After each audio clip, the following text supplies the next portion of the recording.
מגילה ג' עמוד א', ואמר רבי ירמיה ביתמר רבי חייא ברבא, תרגום של תורה אונקלוס הגר, אמרו מפי רבי אליעזר ורבי יהושע. So here the point is we have, when we are reading the Torah portion every week, this week is a parashat Shlach Lecha. So the point is to have two times each pasuk, and then we go by the Targum Onkelus. So when we read the Targum Onkelus, you're wondering how this incorporates with the Torah. So the Talmud said in Tractate Nedarim, page 36, that whatever they received from Ezra, that it's in a sense the Moshe P Sinai. It's like we receive it from Moses and Sinai. So the early sages said that the Targum, which is the Targum Onkelus, that it's originally received by Moshe Rabbeinu when it was the whole different languages, and it transmitted in the tradition until Ezra. And then somehow it's forgotten, and Onkelus, who's convert to Judaism, came back and reinstituted it. By the way, this shiur Ilu Nishmat Menashe ben Reuven. Now, there is a few opinions. In Pirkei Avot, you see the beginning, the whole idea of Moshe received the Torah from Sinai and transmitted to Yeshua. Yeshua are the elders and the prophets, prophet, the men of the great assembly. So in the Perush of Machzor Vitri, he explained that the transmission of the Torah from one generation to the next, it's a two different way. One, the way the Rema wrote in one of his responsa, and he said that the interpretation that the Targum Onkelus bring within the Targum, that's in addition to the original Aramaic interpretation. So that's one way. There is another way that he said that he basically put his own way of interpretation. But the point is, when we have this Chumashim, this Torah, and we have the text itself, and then we have Targum Onkelus, so according to here, the way it's Onkelog Sager Amaro, the Onkelos was basically someone who sincerely converted to Judaism. He said it, but the way he received it, Mipi Rabbi Eliezer and Rabbi Yoshua. He received it in translation from Rabbi Eliezer and Rabbi Yoshua. Targum Shel Nevi'im, the way that some of the Book of Prophets translated to Aramaic. Yonatan ben Uziel Amaro Mipi Hagai Zechariah Umalachi. So if you look at the list the Rambam wrote of the men of the Great Assembly, so Rambam gets about 18-19 names, which is over the course of different generations. So the very late part of the generation is Hagai, Zechariah, Malachi, all these name of prophets. So Yonatan ben Uziel, the other Gemara said that Yonatan ben Uziel, when he studied Torah, Kol of sheporech me'alav nisraf, which means his level of study Torah was such a level that any fly that flew over his head was burned. So I have, you always hear side stories from me. So many years ago, many years ago, I have a very good friend that we went together to service and everything, and he was struggling to get married. So in those days, the grave of Yonatan ben Uziel is in a place in Israel called Amuka.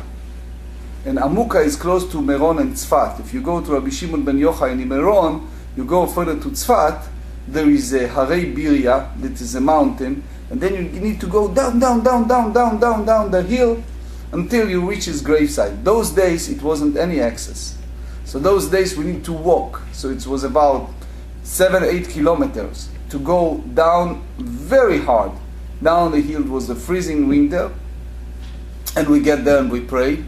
Why? Because it's a tradition. Again, it's the idea, it's the tradition that said that people who are single and they're looking for shidduchim, they go to his graveside, it's Tziyun, and they pray, and the idea is that he promised that whoever goes there in a year will get married. And many people told me that story. So went there, and my friend got married that year, beautiful. But one of the idea the Talmud said that he was in such a level of learning that for sure it's the question if it's literally or figuratively, but they said that any fly that flew over his head was burned. כל עוף שפרח מעליו בשעת לימודו נשרף, which means he has such a level of קדושה. So the Talmud says, ונזדעזעה ארץ ישראל 400 פרסה על 400 פרסה. So you know, we just read in Rashi in Bamidbar, Yud Gimel, in 13, that's the size of Eretz Israel. So when Rabbi Yonatan ben Uziel wrote his interpretation, the whole land of Israel was like shaking. In a sense, it was such a high level of interpretation. יצתה בת קול ואמרה, it's a voice from heaven came and said, מי הוא זה שגילה סתרי לבני אדם? Who is a human that revealed my secret to people? עמד יונתן בן עוזיאל לרגליו ואמר, אני הוא שגיליתי סתריך לבני אדם. He has the decency, the guts to stand and say, I am the one who tells everyone the secret of the interpretation of the Torah. As you know, the Torah, there is the idea of pardes, pshat, remesh, drush, sod. There's the 4 different ways of interpreting the Torah. And within the Torah, they say that there are many different directions to get. So one of them is the esoteric, the secret part of the Torah. So he revealed it. גלוי וידוע לפניך, you shall know, Almighty God, שלא לכבודי עשיתי, I didn't know it for my own glory, ולא לכבוד בית אבא עשיתי, I didn't do it to make myself a fame for my father's house, אלא לכבודך עשיתי, I did it for the sake of name of Hashem, שלא ירבו מחלוקות בישראל. One of the point is that I want Rashi explained here that the interpretation of many verses is it's not really lucid, it's not clear. So he wants to make it in such a level that everyone understands it. You see, the Rashi here pointed out in a very clear way. He said that לפרש מקראות הסתומים, which means to make sure that everyone understands. So he was such a tzaddik, such a level of righteousness, that he wants to reveal it in order to avoid conflict between the different scholars' interpretation. Furthermore, ועוד ביקש לגלות תרגום של כתובים. Yonatan ben Uziel wants to reveal the Targum of the Ketuvim. You know that is in the writing. There is a lot of books. You have the book of Tehillim, the book of Mishlei, Iyov, Proverbs, Song of Songs, Ruth, Eicha, all these great books of writing. It's 11 book of writings end up by Ezra and Chronicles. So he wanted, Yonatan ben Uziel wanted to give the interpretation. It's not just Aramaic, it's also his interpretation. It's a lot of secrets to those books. The problem is, if you take, for example, Book of Daniel, there's a very end, it's a lot of secrets about the Messianic time, how the Mashiach will come, etc. So they didn't want, יצתה בת קול ואמרה לו, it's a voice from heaven came and said, דייך, you have done enough. You give all this interpretation of the Torah, it's enough. You shouldn't do further on. You shouldn't reveal all the secret. מהי טעמה? What's the reason? משום דעת בי קץ משיח. Because Rashi said here, בספר דניאל, in the book of Daniel, they tell us what? They tell us in the book of Daniel some information about the end of the days. So the Targum of writings, it's a different, that it's others, Tanaim that live after Yonatan ben Uziel, right? So they have, the Rashba and Ritva say that those Targumim we have for those books, it's a interpretation, it's not the level of Yonatan ben Uziel. First of all, we should remember that most of the book of Daniel is written in Aramaic, in hard Aramaic, point one. But the main idea is he wasn't allowed. Why he wasn't allowed?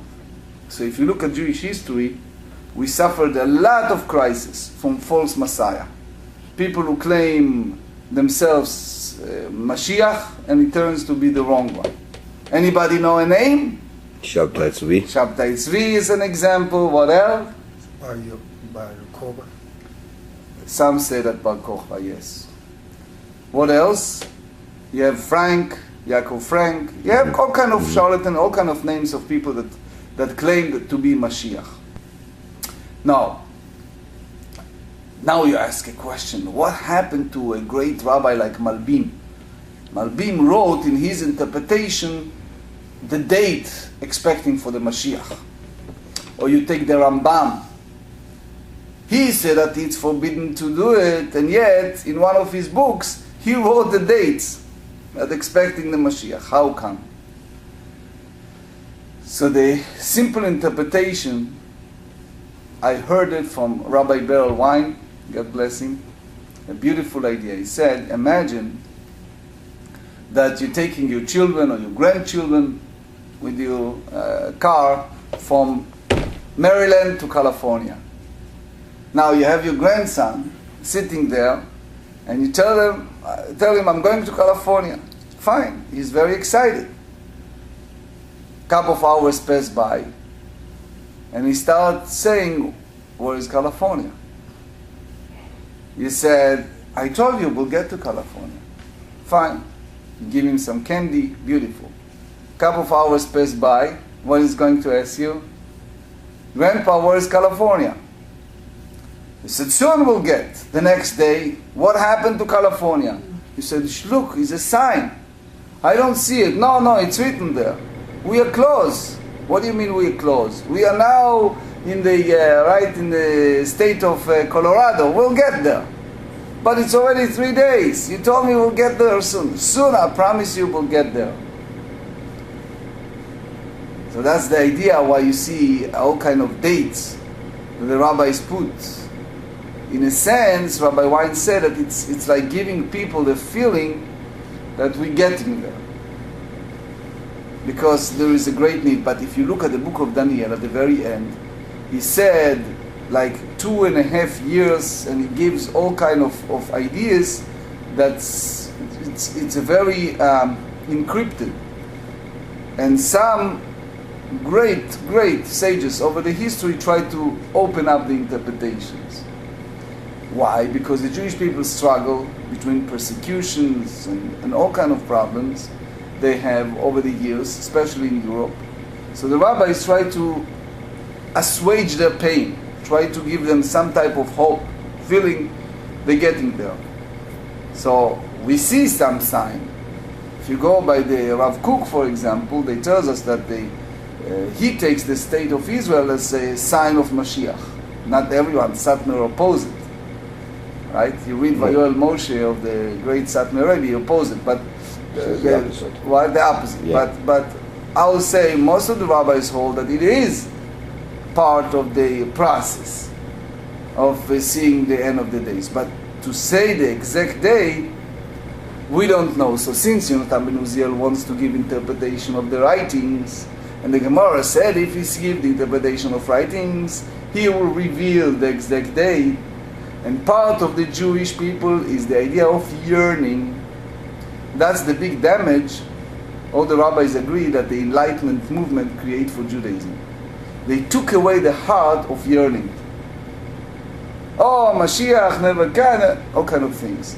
The whole idea of Jewish waiting, it's a core part in the past millennia. The whole idea of waiting for someone. So that's the part that didn't allow it. ותרגום של תורה, אונקלוס הגר אמרו. So now we go back. We said that Onkelos composed the Targum of the Pentateuch. So the Gemara asked, ותרגום של תורה, אונקלוס הגר אמרו? You going to tell me that that Onkelos they composed the Targum?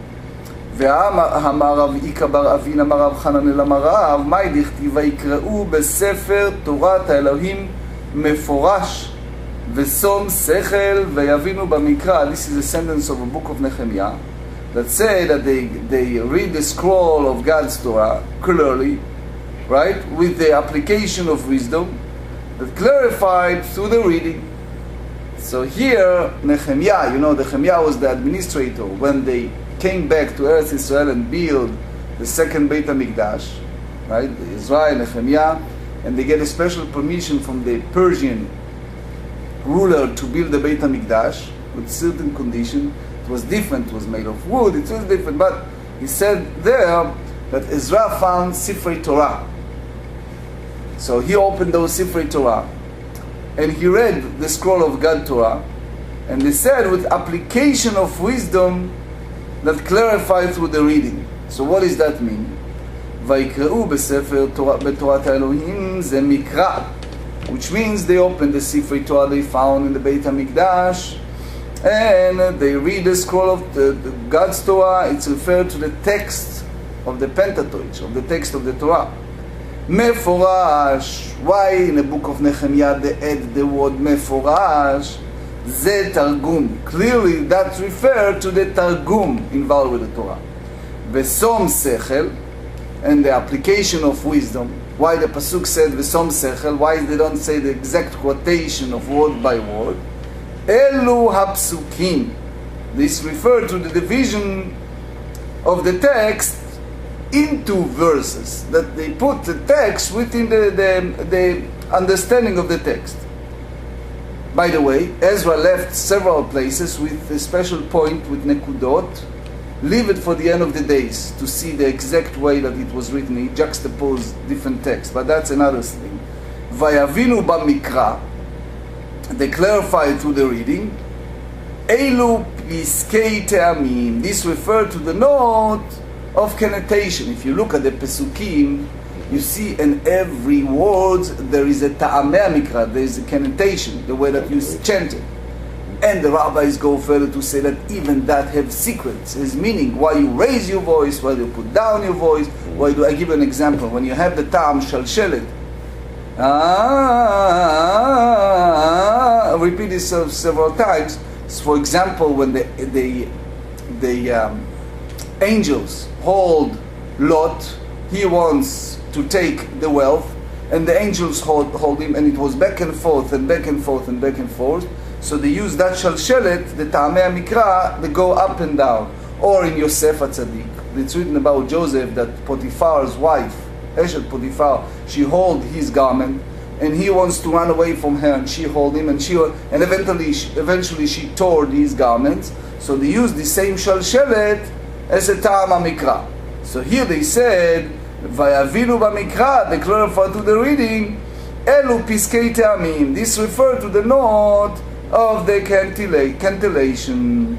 Ve'amrela, and some say, Elu hamasoret. Some say that this referred to the tradition, the detail, the proper pronunciation.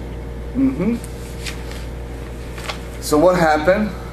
So since the verse which was written long before Onkelos contains a reference to the Targum from the Torah, so you may say that the Targum was not composed by Onkelos. So the Gemara said simple, Shchachum v'chazru v'izdu. Unfortunately, as a sign of exile, they forget. And Hashem, with His mercy, when they came back and have the Jewish people gathered together, everyone brought back something. And with the special help of Hashem, they are able to reinstitute what they learned earlier. It's like the Midrash said that the angel teacher that the baby was taught the entire Torah before he was born, and then one of the Midrash said that the angels push part of the baby's in the top of his lip. You see this sign that he's forgetting. So the rabbi said, Nachmanides said in one of his interpretations, he wrote that the whole study of Torah is regression therapy. It's basically going back to what you learned before you were born. So it's like almost nothing new. It's whatever you learn, you just refresh what you learned before. So that's shchachum v'chazur v'isdum. So now they ask a question, because we said that the Targum and the Nevi'im was composed in Eretz Israel and all the Eretz Israel was shook. So they ask a question, Ma'ishna doraita delo izdazeh? Right? Why, since you said the Targum was composed in Eretz Israel, so why it's not shake? Ve'ad Nevi'eh izdazeh. You tell me that the whole Eretz Israel was shook over the prophets, why it's not over the Torah? So they said, Doraita mi parsha milta, The Nevi'e ika milte de mi parshot v'ika de milte de misteman, which means if it's come to the Torah itself, so it's the way that the nature of the Targum is just translating the words.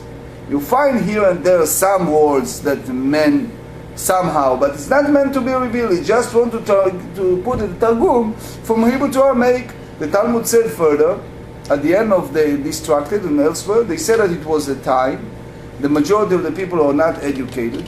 So it was a fellow, while they're reading the Torah, was a fellow who stood up and translated to Aramaic. So here you have the onkelos who translate to Aramaic the Hebrew. Simple. The Nevi'e, but the book of prophet, they are subject which is clear in nature. So he gives the interpretation, but it's some place that it's secret, is enigmatic. So since it's an enigmatic nation, it was not translated. So here's an example. So there is a pasuk that said in the book of Zechariah, Dichtiv bayom hahu, he said on that day, Yigdal ha-mispad b'Yerushalayim, ke-mispad hadad rimon bevik'at Megidon. He says that that day should be a great morning in Yerushalayim, like the morning, and given this word that it's a word to understand. So it's a question what he meant. He meant a Mashiach ben Yosef, which they said in the Gemara that it was like two Mashiach. One is ben Yosef that will be killed, and then the second one Mashiach ben David. Or the way the Gemara said in Sukkah, they said that that's applied to the Yetzer Hara, the evil inclination. So the way that it's written, it's very enigmatic. You don't understand what they meant. For example, Kemispar Hadad Rimon bevikat Megidon. Vikat Megidon, you mean is location. But what does that mean? That the morning in Jerusalem will be the same as Had Rimon. What is exactly the meaning of that? V'amar Rav Yosef. So Rav Yosef added to that and he explained. And he said, now it's important to know, Rav Yosef was Sagi Nahor, was blind. And he was not able to read the Torah. He's only using his ear to understand. One of the famous statements he said that always touched me.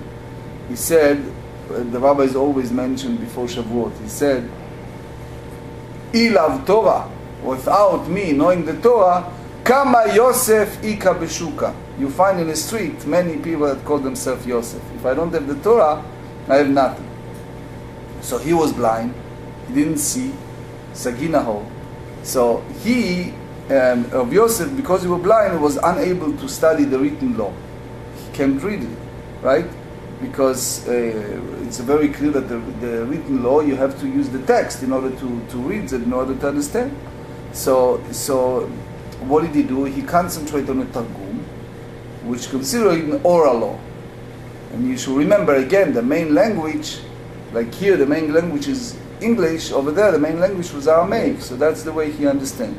So Amar Rav Yosef, Ilmalei Targuma de Haikra, Lo Yadana Ma Kama. If I don't have the opportunity to hear or to that someone reads to me the Targum, the translation to Aramaic of the Torah, I have no clue in so many places what it meant. For example, so you bring an example. The Talmud explained that we refer to two separate incidents. B'yoma hahu, this is a pasuk that speak about that day, which indirectly alluded to the end of the day.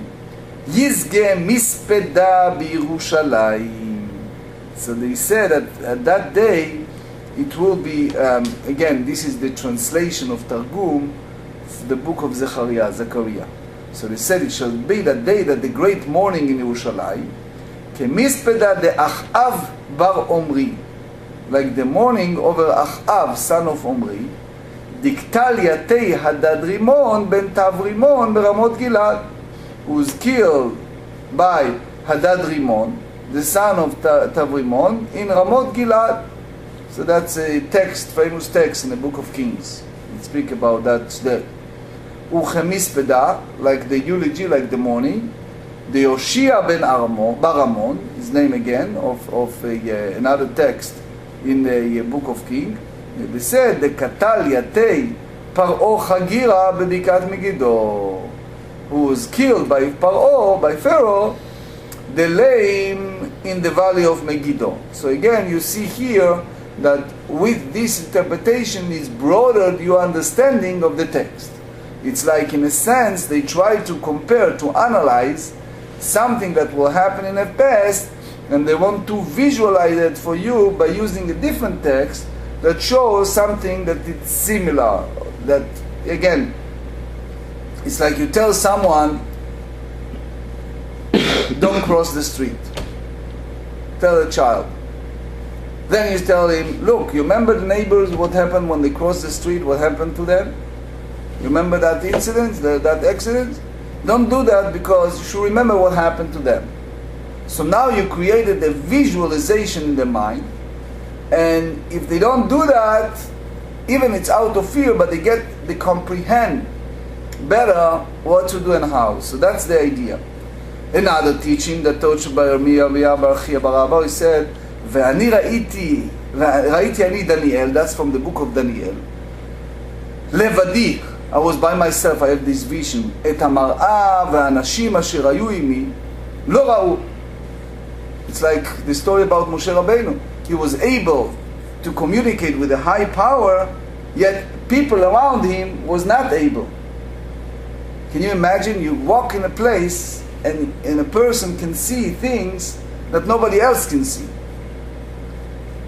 So other didn't rule את המראה, אבל חרדה גדולה נפלה הם ויברחו בהיחבא. So in other words, Daniel saw something, and everybody else, they have such a great fear. They said in the book of Daniel, chapter 10, that everybody else received such a fear, and they fled into hiding. מה עניינו אנשים? What did Daniel meant when he used the name of people? אמר רבי ירמיה ויתמר רבי חייא בר אבא, זה חגי זכריהו מלאכי. That apply to refer to these people with a great prophetic status. So in other words, they see, but they don't have the same level. Remember, you talk about the era of people like Nebuchadnezzar took Hananiah, Mishael, and Azariah to the lions, the people who survived fire, people who were above and beyond our interpretation, this greatness. But this great prophet mentioned here, Chagai, Zechariah, Malachi, so they said, Inhu adife minei. In one way, they, meaning Chagai, Zechariah, and Malachi, were superior to Daniel, because they are really recognized as one of the greatest late prophets.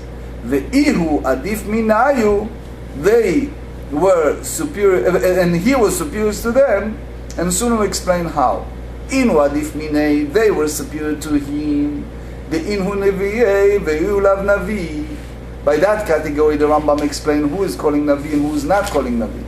So he was calling navi, and they were calling navi, and he was not. So therefore, they considering as superior. So the truth is that Rashi explained here and others that Daniel was also a prophet, but he was not in the same level as Chagai, Zechariah, and Malachi. But they is a different level of prophecy. They have not just the prophetic ability, but they are called to transfer their prophecy to people. Versus Daniel, that he was the recipient, but he wasn't called to do what they're doing. So in that sense, you may call them superior to him. Okay? Iu adif minayu, but the other way around, the iu chaza vinu lo chazu, which means that he was able to see things that they don't. So in that sense, what do you understand? That everyone is different call. It's hard to make who is better, who is not, but in a sense, what they need to transmit to people, they received, and he was not. But he will receive things that was not transmitted to people because it's enigmatic, but they did not.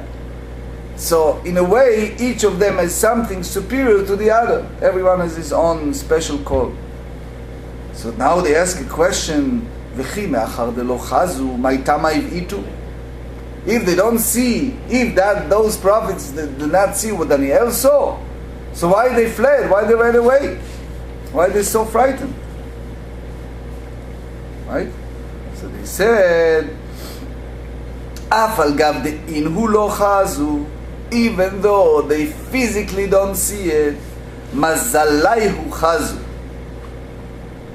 You know, that's one of the idea that, again, it's hard, we're not dealing with Kabbalah much, but Rashi explained here that every person is designated an angel that represents him in heaven. So it's called Mazal. Rashi, who they said, Sar shel kol adam milema'ala, which means each person have his own angelic minister. It's hard for us to comprehend that, but that's what Rashi said here. So in a sense, their Mazal, their angelic above, was able to see, but they do not know. So they fled, they get some type of fear. Amar Ravina comments on that, Shma minai, hai man de mibait, af al gav de ihu lo chazei mazal le chazei. So if someone gets frightened without having a reason to be frightened, so even he did not see the cause of his fear, his mazal did see it very deep. But that's the point. That if you say that it's a reflection of the person, so therefore there's some entities above.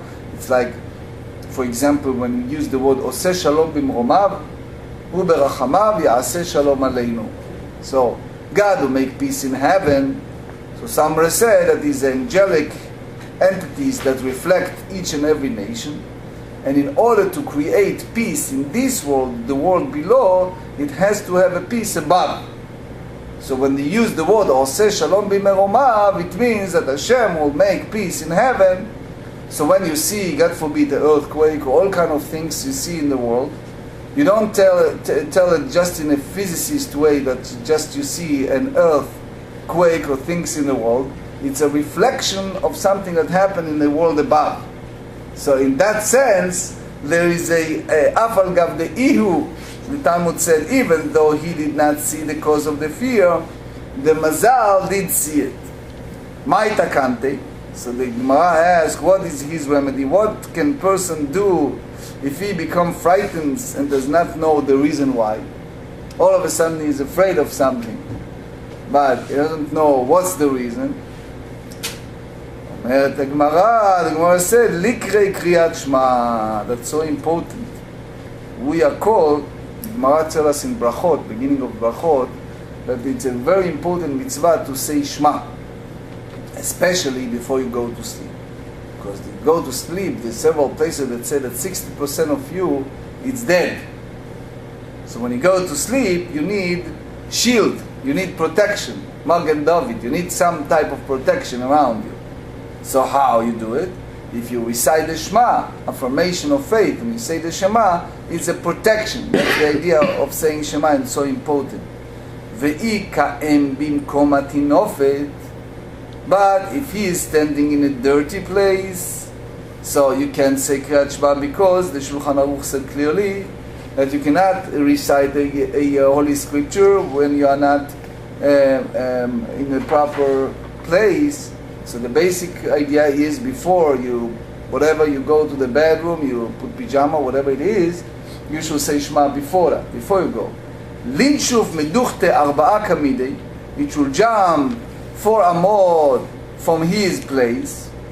Okay, so the whole idea is that he should not say it. You can't pray in the bathroom. You cannot pray in a place that it's inappropriate. You're bringing the Shekhinah, the divine providence. You ask for protection. You should not. You should do it respectfully, right? So therefore you need to jump. You know, amma. You know, that's the basic amma. 4 amot. In order to be in the proper place, so you can say it, Ve'i lo leima achi. But here the Gemara brings a segula that it's based on what the Gemara said in Sanhedrin 94, and again, it's just a segula. And they said, Aezar de bet tabhe shemina minae. It means literally the goat at the slaughter's house is further than me. Which means that leave me alone. Don't bother with me.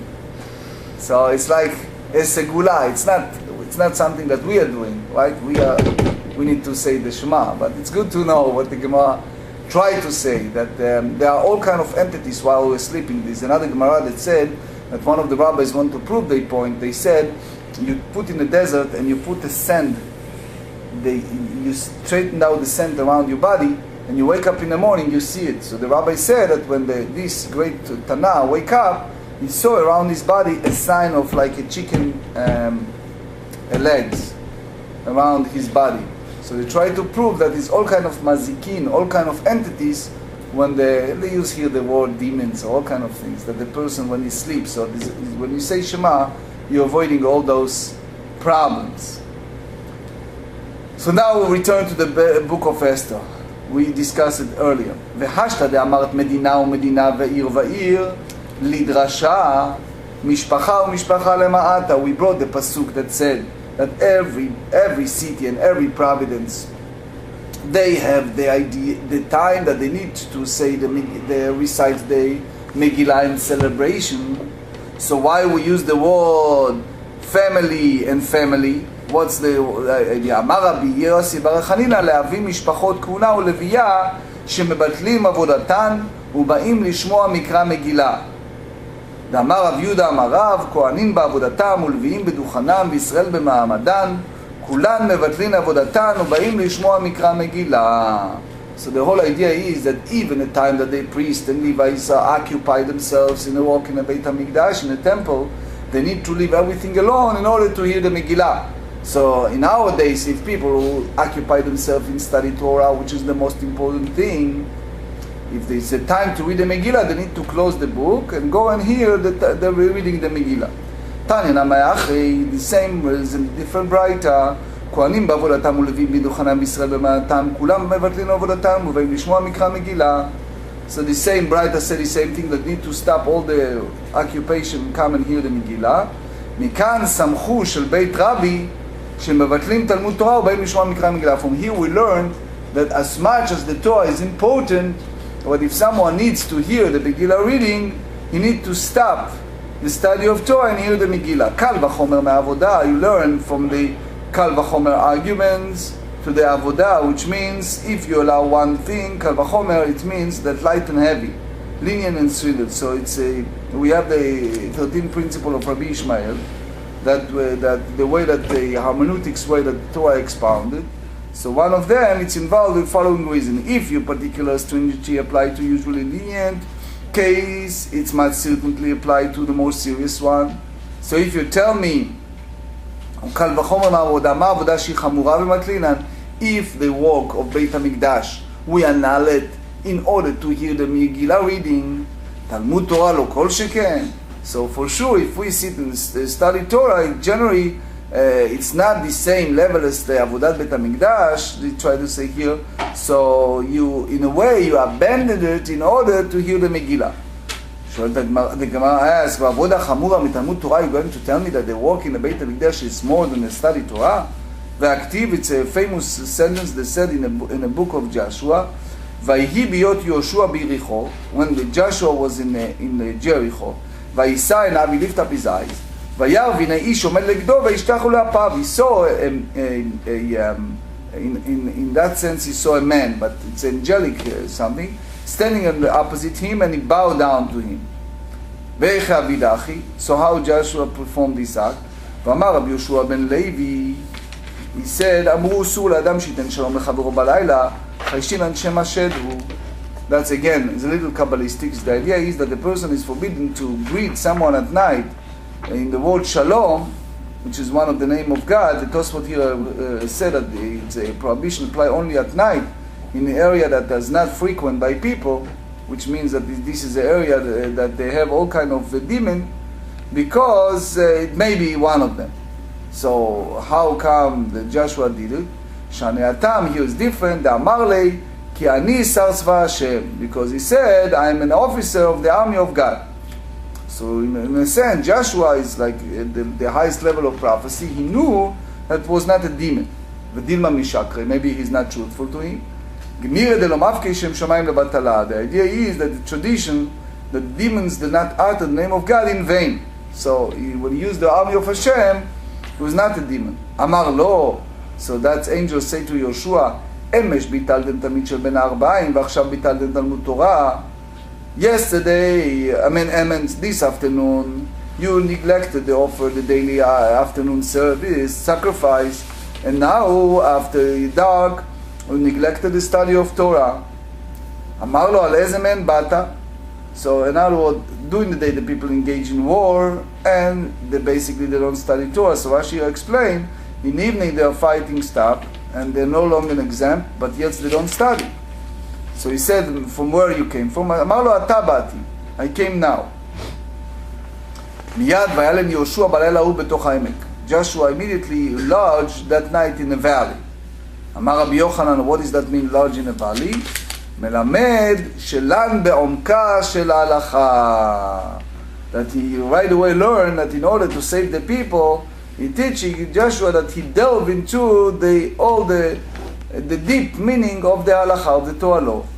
ואמר רב שמואל בר עמק, it's like valley in a sense, it's applied to the Torah. ואמר רב שמואל בר עוני, הגדול תלמוד תורה יותר בהקרבת מדין. שנאמר אתה באתי, the study of Torah, it's higher than what? Than הקרבת מדין. הקרבת מדין, it means that it's the offering, daily offering that bring. זה לא קשה עד רבים ועד יחיד. That it's two separate important things. One is the idea of study Torah in public, like we are doing now, right? V'had yachid, that it's even individual. The Mishnah said in Pirkei Avot that the person should have a study group, if not a chavrusa, but the minimum is study himself, that it's also carry a meaning. With the yachid kal, and the Torah studies individual is light matter, והתנא נשים במועד מענות אבל לא מתהפכות, רבי ישמעאל אומר הן היו סמוכות למיטה, מתהפכות בראשי חודשים בחנוכה ובפורים, מענות ומתהפכות זה בזה, אבל לא מקוננות. So here, they speak about different occasions. For example, during Chol HaMoed, women may sing, they call it diggers, but may not beat their chest. So it means that it's a different period of time that they do different things. Like in Rosh Chodesh, Chanukah and Purim, they may sing, but not beat their chest, etc. So אמר רבי יוחנן רבא בר אבונה, אין מועד בפני תלמיד חכם. חול המועד must defer to a Torah scholar, which means the Torah scholar died on חול המועד, all the expression of grief are permitted, because it's a Torah scholar. כל שכן חנוכה ופורים, for sure it's חנוכה and Purim. So how come, what you say earlier, that the Yachid Kal, that if it's one individual is Kal, you see here that if it's a Torah scholar, they do have it. They do have a mourning. It says, Kvod Torah Ka'amarta. So it means that you speak in honor of Torah, there is a distinction between honoring the Torah and studying the Torah. There's two different things. When you have a great Talmid Chacham, you're honoring, in a sense, not himself, you're honoring his Torah. Kvod Torah Diachid Chamu, honoring the Torah of the individual is a string matter, right? Talmud Torah Diachid Kal. If one study Torah is one, it's in a sense lightened, then honoring the Torah of individual. Okay? Amar Rava, Pshitali, Rava said, Pshitali, it's simple, obvious to me, Avodah or Mikra Megillah. מקרא מגילה עדיף מדי רבי יוסי ברבי חנינא, תלמוד תורה ומקרא מגילה עדיף מדי סמכו של בית רבי. If you try to juxtapose, to compare study Torah or reading the Megillah. So here they say that the Megillah, it's taking precedence. Now, Talmud Torah met mitzvah עדיף. If you have a situation that forbid that is a body left alone and is no one taking care of the corpse, so anyone, including Kohen Gadol, need to be involved with it. So what about the Talmud Torah that we said that that's the highest? So he said Met Mitzvah is more important. In the Tanya, for we learn in the Braita, Mevatlin Talmud Torah, we need to stop study Torah. L'otzaat melu l'achnasat chlal is a famous question. If you have a group of students sit and study Torah and there's a pass by a dead person, if they need to close their books and go and escort the dead. So here, again, there are different sources, but here they say that Torah study is suspended to take out the dead for burial and to accompany a bride for a family house at the wedding hall, which means that is a certain exception in a certain situation that they need to do it. The Tosfot here explain that, again, it's in a certain situation. For example, if there's no one else to do it, if they don't have enough people to do it, they need to escort the date, they need to make the brides happy, etc. So again, it depends on the circumstance, but in general, if it's that situation, you need to close the book and go and do this important mitzvot that they are in a certain and urgent need. Avodah or met mitzvah in a conflict that is between sacrificial services and the mitzvah of burying the corpse. Met mitzvah, adif, and you learn it me vela'achoto. Vela'achoto, we said about the 7 immediate family that the person became contaminated to, like the Kohen allowed to the 7 immediate family to be in touch. So one of them, it's called vela'achoto, to his sister. The Talia Ulachato Talmud Lomar, we taught in the Braita for his sisters. What's the extra word mean? Vela achoto. Why they said vela achoto? So they said Areish היה הולך לשחוט את פסחו ולמוד. No, if someone went to do the important mitzvah of sacrificial offering of Passover or to sacrifice his son, which is the biblical commandment, ושמע שמת לו מת, and unfortunately he heard by the same time that someone in his relatives that died, יכול יטמא. Maybe he needs to go ahead and be involved with burying the dead, which make him tameh, impure. Amart lo yitama. So the Yisrael said, do not become tameh. That's right. Yachol keshem she'eno mitameh la'achoto, kach eno mitameh lemet mitzvah. Maybe you said the same way as he's not became tameh to his sister. Maybe he will not become tameh even for the unattended corpse. תלמוד לומר ולאחותו, לאחותו הוא דמנו מטמא, אבל מטמא למת מצווה. To his sister, even she is one of the 7 immediate family, he who shall not become מטמא, but if it's a met mitzvah in the general terminology, it means someone that is no one else to take care of him. So you have to go ahead, and even you have that important mitzvot, which is to sacrifice the Passover or to make a brit milah, you have to postpone it in order to be involved with met mitzvah, which means that even a Kohen Gadol needs to do it. If there's no one else to take care of the body, of the corpse, you need to leave all the other mitzvot and involve with this. So by Rabbah, just finish with this, the page. Mikra Megillah or met mitzvah yeminai adif. If it's reading the Megillah or you have a met mitzvah, which means again, met mitzvah by definition is no one else to take care of the body. What is more important? What is take precedence? So they said, we thought at the beginning, Mikra Megillah adif mishum persumeni, since it is a tremendous amount of importance to publicize the miracle of Hashem, like we said in Nishmat Kol Chai, to promulgate the greatness of Hashem. So because it's important to publicize the miracle of God, perform to us on Purim, or Dilma, or maybe you said the opposite way, Met Mitzvah adif mishum kvod habriot, to burying and someone that's no one else to take care of the unattended corpse is take precedence because the human dignity is in stake. So, batar de baya hadar pshata met mitzvah adif. It's obvious that the unattended corpse take precedent. The amar mar gadol kevod haberiyot shedochet lo taseh shebatorah. For our teacher, the master said, the human dignity is so great that even it suspends the prohibition of the Torah, which means that that's the most important thing to do what? To take care of this human dignity. Torah warns us to find if you find a lost article, right? So the Torah said you might ignore it. So even it's someone you don't like, you don't ignore it, and you take care of that and you return it. So for sure, it's here is no excuse if it's a corpse. Let alone you have to take care of that more than anything else. Thank you very much.